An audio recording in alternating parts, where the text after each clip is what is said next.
Assalamualaikum warahmatullahi wabarakatuh.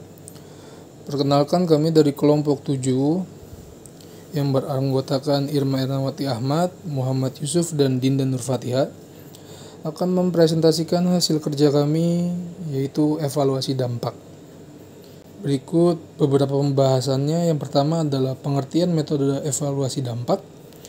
Yang kedua, jenis-jenis metode evaluasi dampak. Lalu yang ketiga adalah langkah-langkah metode evaluasi dampak. Yang pertama ada pengertian. Metode evaluasi dampak merupakan alat untuk melakukan evaluasi dari dampak penting secara holistik. Pemilihan metode sangat menentukan dalam studi AMDAL. Tim AMDAL harus memilih metode AMDAL mana yang harus dipergunakan untuk mendapatkan suatu kesimpulan akhir tentang kelayakan lingkungan. Ada beberapa pertimbangan yang perlu diperhatikan untuk memilih metode, seperti memahami kelebihan dan kelemahan dari setiap metode, baik dalam fungsinya maupun cara kerjanya, penguasaan tipe dari aktivitas proyek yang akan diamdal, penguasaan ciri, sifat umum, dan khusus dari rona lingkungan, pemahaman dampak penting yang akan terjadi melalui scoping. Makin besar dan makin kompleks harus memerlukan metode yang lebih kompleks pula. Batasan-batasan yang tersedia dalam waktu, keahlian, biaya, peralatan, dan data yang diperlukan serta teknik-teknik analisis yang diperlukan. Mempelajari metode yang digunakan tim lain dan pustaka-pustaka mengenai proyek yang sama atau sejenis.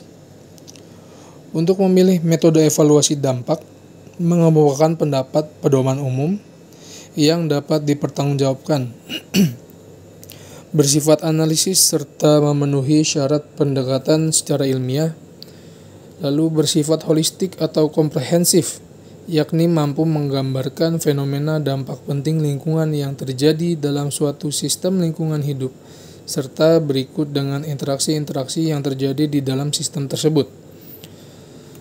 Cukup fleksibel, dalam arti bahwa metode yang digunakan dapat dipakai untuk mengevaluasi dampak lingkungan dari berbagai aspek yang satu sama lain memiliki ukuran atau unit kesatuan yang berbeda, dan karakteristik dampak yang berbeda-beda pula. Lalu dapat menampung input dari berbagai bidang keahlian yang terkait dan mengintegrasikannya secara keseluruhan dalam satu kesatuan analisis. Lalu dapat memberikan arahan bagi pengambilan keputusan. Dalam hal ini, metode yang dipilih harus mampu memberikan banyak telaahan. Apabila dalam pelaksanaan penyusunan AMDAL harus dipilih satu di antara banyak metode yang telah dikenal, maka yang harus dipertimbangkan, hal-hal yang harus dipertimbangkan adalah yang pertama, keadaan lingkungan. Apakah masih alami atau telah dipengaruhi oleh beberapa kegiatan pembangunan? Apabila lingkungan masih alami, lebih baik digunakan metode Leopold. Bila telah ada atau banyak kegiatan pembangunan, sebaiknya digunakan metode Fisher dan Davis. Lalu aktivitas pembangunan. Apakah aktivitas pembangunan menjangkau wilayah yang luas atau tidak? Untuk kegiatan pembangunan yang mencakup suatu daerah yang luas, akan lebih baik menggunakan metode overlay atau Moore dibanding dengan metode Leopold. Sementara itu, pertimbangkan terhadap proyeknya sendiri, apakah aktivitasnya yang diduga menimbulkan dampak banyak atau sedikit. Lalu yang terakhir, tersedianya sumber daya. Apakah untuk studi penyusun AMDAL ini cukup tersedia dana, tenaga, dan waktu? Apabila tidak tersedia dana yang cukup, tenaga yang masih belum terampil, apalagi waktunya pendek, maka seyogianya menggunakan metode yang sederhana saja, misalnya matriks sederhana, atau metode ad hoc, atau checklist sederhana. Materi selanjutnya yaitu jenis-jenis metode evaluasi dampak. Yang pertama yaitu evaluasi dampak metode overlay.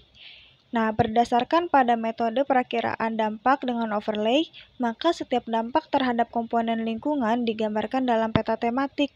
Apabila indikator dampak negatif terhadap berbagai ekosistem digambarkan dalam peta dengan warna terang, agak gelap, dan gelap. untuk menggambarkan dampak ringan, sedang, dan berat. Dan peta ini di-overlay, maka evaluasinya adalah sebagai berikut. Ekosistem yang sangat gelap terkena dampak sangat berat. Ekosistem yang warnanya agak gelap terkena dampak yang agak berat. Dan ekosistem yang warnanya terang dapat dievaluasi bahwa ekosistem terkena dampak yang sangat ringan.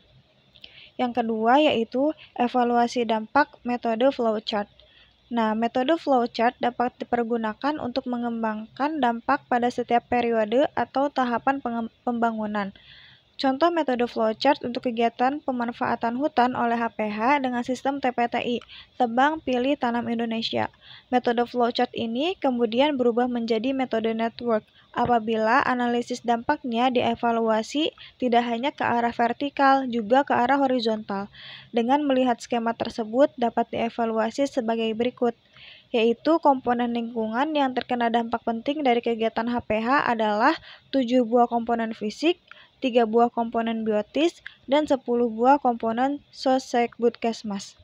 Kemudian, aktivitas HPH yang banyak menimbulkan dampak biofisik adalah aktivitas pembukaan wilayah dan penebangan atau pengadaan angkutan. Sebenarnya, aktivitas ini juga menimbulkan dampak terhadap beberapa komponen Sosekbudkesmas. Aktivitas penerimaan tenaga kerja banyak memberikan dampak terhadap komponen Sosekbudkesmas, sedang pembinaan dan perlindungan hutan banyak memberikan dampak terhadap komponen biotis. Yang ketiga yaitu evaluasi dampak metode checklist. Nah, metode checklist yang sangat terkenal dan mudah dievaluasi adalah metode checklist Battle and Columbus. Kemudian, ada metode sistem evaluasi lingkungan atau Environmental Evaluation System. Metode ini sangat cocok digunakan untuk mengadakan evaluasi komponen-komponen lingkungan yang telah mengalami perubahan. Oleh karenanya, metode ini sangat cocok untuk studi evaluasi lingkungan. Untuk dapat membuat evaluasi, maka diperlukan suatu standar atau baku mutu sesuai komponen. Pada umumnya, metode ini dipergunakan untuk menganalisis suatu bentang alam. Nah, metode ini dipergunakan untuk mengadakan evaluasi bentuk lahan dan aspek panorama. Selanjutnya yaitu ada metode matrik interaksi Leopard. Nah, metode Leopard ini juga dikenal sebagai matriks Leopard atau matrik interaksi dari Leopard. Metode menarik ini mulai dikembangkan oleh Dr. Luna Leopold dan teman-temannya di Amerika Serikat pada tahun 1971. Metode ini dirancang untuk menganalisis dampak lingkungan pada beberapa proyek konstruksi yang berada di suatu wilayah yang relatif masih alami.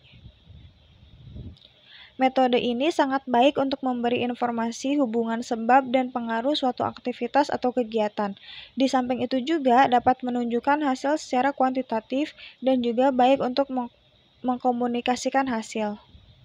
Selanjutnya ada metode ADHOC. Nah, metode ini sangat sedikit memberikan pedoman cara melakukan pendugaan, relatif mudah, singkat, tetapi kurang keterpaduan dan disiplin-disiplin ilmu yang terlibat. Kemudian ada metode overlays. Nah, metode ini menggunakan sejumlah peta di lokasi yang akan dibangun proyek dan daerah sekitarnya.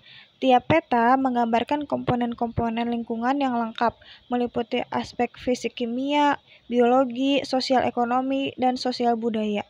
Metode tumpang tindih sering disebut sebagai metode identifikasi dampak, khususnya dampak dengan pemberian warna pada masing-masing peta. Selanjutnya ada metode matriks. Metode ini merupakan bentuk checklist dalam 2 dimensi. Dengan bentuk matriks tersebut dapat ditetapkan interaksi antara aktivitas proyek dengan komponen lingkungan. Matriks ini disusun dengan terlebih dahulu membuat tabel atau sel yang dibagi 2 sel. Untuk sel A, yaitu besaran dampak kecil sampai dengan dampak yang besar, dan sel B, derajat dampak kurang penting sampai dengan sangat penting. Dilanjutkan dengan memberikan skor dan kode positif atau negatif. Yang terakhir yaitu metode network. Nah, metode ini disusun berdasarkan suatu daftar aktivitas proyek yang saling berhubungan dengan komponen-komponen lingkungan yang terkena dampak. Bagan alir atau network merupakan metode yang memaparkan hubungan sebab akibat melalui identifikasi keterkaitan antara aktivitas penyebab dampak dan komponen lingkungan yang terkena dampak. Selanjutnya langkah-langkah metode evaluasi dampak. Yang pertama ada pengumpulan data. Pada proses pengumpulan data, akan diperoleh rincian tentang kondisi lingkungan yang perlu dianalisis menggunakan AMDAL. Adapun proses pengumpulan data yang dapat dilakukan dengan cara observasi atau tinjauan langsung ke lapangan. B. Identifikasi dampak. Tujuan identifikasi adalah untuk membatasi penelitian AMDAL pada dampak yang paling penting saja, di mana dilakukan pemusatan hanya pada hal-hal yang dampak yang paling besar terhadap manusia dan lingkungan. Identifikasi dampak penting dilakukan berdasarkan komponen kegiatan dan komponen lingkungan yang terkena dampak. C. Prediksi. Prediksi dilakukan berdasarkan besaran dari komponen kegiatan. Perkiraan besarnya dampak terhadap lingkungan dilakukan secara kualitatif dan kuantitatif. Misalnya, besaran peningkatan konsentrasi pencemar udara dan luas sebarannya. Prediksi yang dilakukan menggunakan metodologi ilmiah dan dapat diterima. Contohnya menggunakan model-model matematis ataupun software yang sudah ada di pasaran. Misalnya untuk melihat dispersi udara menggunakan model dispersi Gauss. Selanjutnya ada evaluasi. Evaluasi dampak dilakukan berdasarkan tinjauan awal ke lapangan dan prediksi dampak. Evaluasi dampak harus mengacu kepada standar atau baku mutu yang berlaku, misalnya baku mutu air limbah, kebisingan, dan lain-lain. Tujuan evaluasi dampak adalah untuk meniadakan dari daftar dampak potensial komponen lingkungan yang tidak tergolong terkena dampak penting atau tidak mengalami perubahan mendasar, sehingga diperoleh daftar komponen lingkungan yang potensial terkena dampak penting yang sudah diidentifikasi. Selanjutnya ada mitigasi. Mitigasi adalah upaya untuk mengurangi dampak negatif dan sebaliknya, memaksimalkan yang berdampak positif.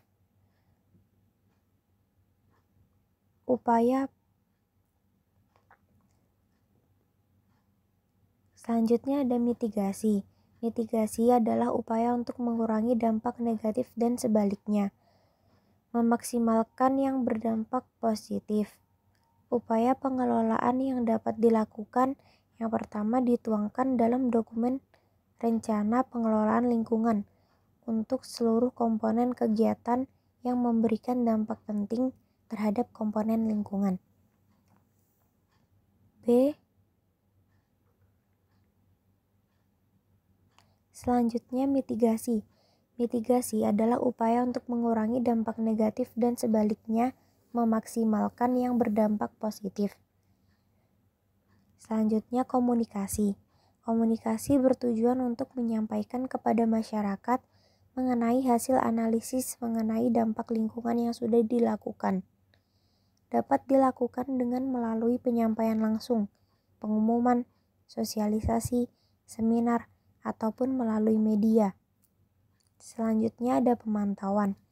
Pemantauan dilakukan melalui rencana pemantauan lingkungan hidup sebagai upaya pemantauan komponen lingkungan hidup yang terkena dampak besar dan penting akibat dari rencana usaha dan atau kegiatan tertentu.